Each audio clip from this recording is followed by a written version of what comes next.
اللہ رب محمد صلی اللہ علیہ وسلم نحن بعد محمد صلی اللہ علیہ وسلم صلی اللہ تعالی علیہ وسلم وما خلقت الجن والانس الا ليعبدون صدق اللہ العظیم وصدق رسولہ النبی الامین المتین الکریم صلی اللہ تعالی علیہ وسلم۔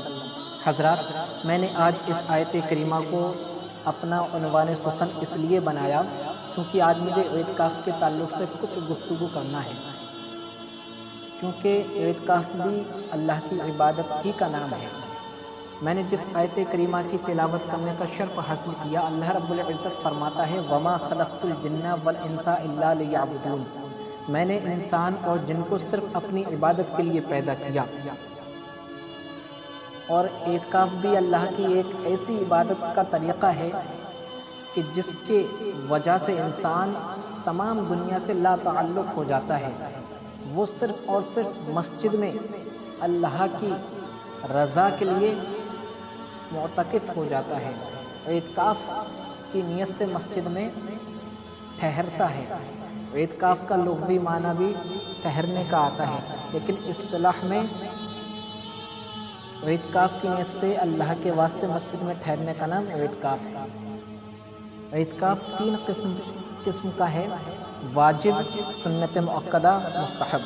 اعتکاف واجب یہ نظر کا اعتکاف ہے، جیسے کسی نے منت مانی کہ میں فلاں کام ہو جائے تو میں 1 دن یا 2 دن کا اعتکاف کروں گا، تو یہ اعتکاف واجب ہے، اس کا پورا کرنا ضروری ہے۔ اعتکاف واجب کے لیے روزہ شرط ہے، بغیر روزے کے صحیح نہیں ہے۔ اور دوسرا اعتکاف سنت مؤکدہ، یہ رمضان کے پورے عشرہ اخیرہ یعنی آخر کے 10 دن میں کیا جائے، جس کو عشرہ نجات بھی کہا جاتا ہے، یعنی 20ویں رمضان کو سورج ڈوبتے وقت اعتکاف کی نیت سے مسجد میں موجود ہو، اور 30ویں کو سورج ڈوبنے کے بعد یا 29ویں کو چاند ہونے کے بعد نکلے۔ اگر 20ویں تاریخ کو بعد نماز مغرب اعتکاف کی نیت کی تو سنت مؤکدہ ادا نہ ہوگی۔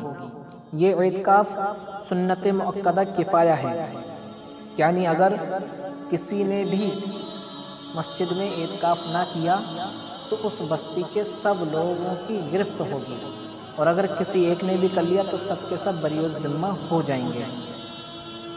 اس اعتکاف کے لیے بھی روزہ شرط ہے، مگر وہی رمضان کے روزے کافی ہیں جس میں اس نے اعتکاف کیا ہے۔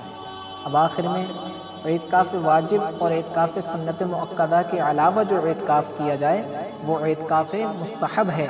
اعتکاف مستحب کے واسطے روزہ شرط نہیں ہے، یہ تھوڑی دیر کا بھی ہو سکتا ہے اور زیادہ دیر کا بھی ہو سکتا ہے۔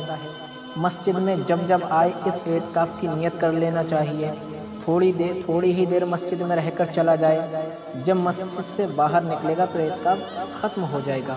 نیت میں صرف اتنا کافی ہے کہ میں نے خدا کے واسطے اعتکاف مستحب کی نیت کی۔ اب یہاں سے یہ بات بھی سماعت کیجئے کہ مرد کے لیے اعتکاف کرنا مسجد ہی میں ضروری ہے۔ مرد گھر میں اعتکاف نہیں کر سکتا، لیکن عورت گھر میں اعتکاف کر سکتی ہے، لیکن گھر میں ایسا نہیں ہے کہ کہیں بھی کر لے، بلکہ عورت اس جگہ اعتکاف کرے جو اس نے نماز پڑھنے کے لیے مقرر کی ہو۔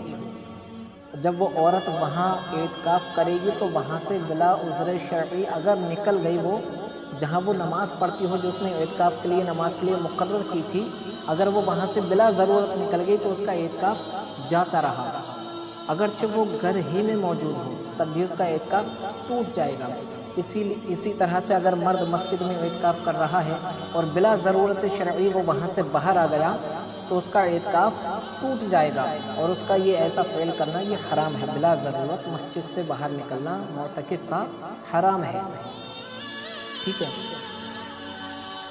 اب معتکف مسجد میں کرے گا کیا؟ تسبیح و تحلیل کرے گا، کسی سے بلا ضرورت دنیاوی گفتگو نہ کرے، اور اگر ضرورت کے تحت کچھ گفتگو کرنا چاہتا ہے تو وہ بول سکتا ہے۔ معتکف نہ چپ رہے نہ بات کرے، بلکہ قرآن شریف کی تلاوت، حدیث کی تلاوت، حدیث پڑھتا رہے، قرآن شریف پڑھتا رہے، درود شریف کی کثرت کرے، علم دین کا درس و تدریس کرے، انبیاء اور صالحین اولیاء کرام کے حالات پڑھے یا دینی باتیں لکھے اور پڑھے اور لوگوں کو پڑھائے۔ یہ سب کام کرنے میں کوئی کراہت نہیں ہے، اور اگر نفل اعتکاف توڑ دے تو اس کی قضا نہیں، اور سنت مؤکدہ اعتکاف اگر توڑا تو جس دن توڑا فقط اس ایک دن کی قضا کرے، پورے دنوں کی قضا واجب نہیں ہے۔ اور منت کا اعتکاف توڑا تو اگر کسی مقرر مہینے کی منت تھی تو باقی دنوں کی قضا کرے، ورنہ اگر علی الاتصال واجب ہوا تھا تو سرے سے پھر سے اعتکاف کرے، اور اگر علی الاتصال واجب نہ تھا تو باقی کا اعتکاف کرے۔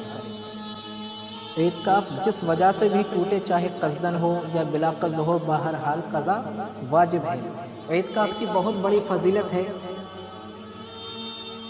حضرت ابو ہریرہ رضی اللہ تعالیٰ عنہ سے روایت ہے، بخاری شریف کی حدیث پاک بیان فرماتے ہیں کہ نبی کریم صلی اللہ تعالیٰ علیہ وسلم ہر سال کے 10 دن میں اعتکاف کیا کرتے تھے، لیکن جس سال آپ کو بظاہر دنیا سے تشریف لے جانا تھا اس سال آپ نے 20 دن کا اعتکاف کیا۔ اور ترمذی شریف کی حدیث پاک ہے، حضرت انس رضی اللہ تعالیٰ عنہ سے مروی ہے، بیان فرماتے ہیں کہ نبی کریم صلی اللہ تعالیٰ علیہ وسلم ہر سال 10 دن اعتکاف کرتے تھے، لیکن ایک سال آپ اعتکاف نہ کر سکے تو آپ نے آئندہ سال 20 دن کا اعتکاف کیا۔ ان دونوں حدیثوں سے یہ بات واضح ہو جاتی ہے کہ نبی کریم صلی اللہ تعالیٰ علیہ وسلم کو اعتکاف کرنا بہت زیادہ پسند تھا، گویا کہ اعتکاف آپ کی پسندیدہ عبادت ہے۔ نبی کریم صلی اللہ تعالیٰ علیہ وسلم کے بظاہر دنیا سے تشریف لے جانے کے بعد آپ کی ازواج مطہرات نے بھی اس کی پابندی کی ہے۔ حضرت عائشہ صدیقہ رضی اللہ تعالیٰ عنہا بیان فرماتی ہیں کہ نبی کریم صلی اللہ تعالیٰ علیہ وسلم ہر سال کے 10 دن اعتکاف کیا کرتے تھے، اور آپ جب بظاہر دنیا سے تشریف لے گئے تو آپ کی بیویوں نے بھی اس کی پابندی کی۔ حضرات، اعتکاف کی بہت بڑی فضیلت ہے۔ اعتکاف کرنے والا جب تک مسجد میں رہتا ہے وہ تمام دنیاوی باتوں سے بچا ہوا رہتا ہے، باہر کیا ہو رہا ہے اسے کچھ نہیں معلوم، وہ صرف اللہ کے ذکر و اذکار میں ملوث رہتا ہے۔ اور اگر وہ خلوص نیت سے اعتکاف کرے تو میرا ایمان ہے ہو سکتا ہے اللہ تعالیٰ اس کو اسی اعتکاف کے صدقے میں جنت کا حقدار بنا دے گا۔ حضرات، آج مساجد کا کیسا ماحول ہے، آپ حضرات پر مخفی نہیں ہے۔ ایسے ماحول میں مساجد میں لوگوں کی آمد و رفت پر پابندی لگا دی گئی ہے، لیکن اگر ہو سکے تو میرا مشورہ یہ ہے کہ ہر مسجد میں 1-2 لوگ ضرور اعتکاف کریں اور اللہ کی بارگاہ میں خلوص نیت سے یہ دعا کریں کہ اللہ تعالیٰ جملہ مسلمین کی جملہ پریشانیوں کو دور فرمائے، اور جملہ مسلمین کو جملہ زمینی آسمانی آفتوں ولیت سے محفوظ فرمائے۔ وآخر دعوانا الحمد۔ السلام علیکم ورحمۃ اللہ وبرکاتہ۔ وما علینا